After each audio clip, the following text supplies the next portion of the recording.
こはみんなの帰る場所として俺はやっぱ20年間以上やってたし、ただその場所を今は守ってやれないっていうのはみんなに申し訳ないの。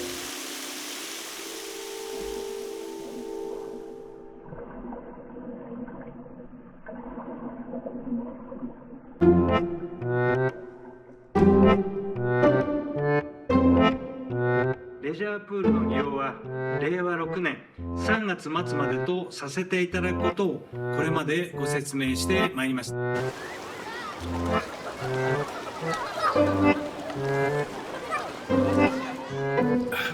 どうもこんにちは。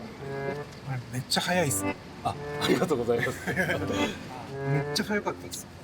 なんかちゃんとタイムとか測ったことないんですけども、ライフガードだ、命を守るってそれを忘れずにしっかり勤務していきましょう。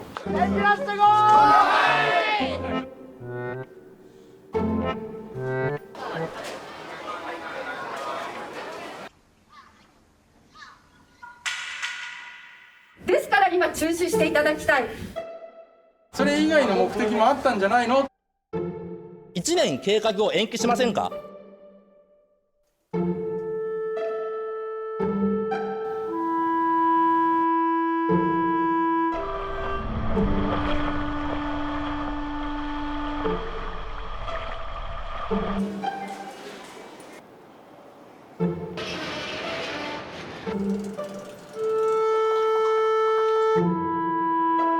気をつけてね。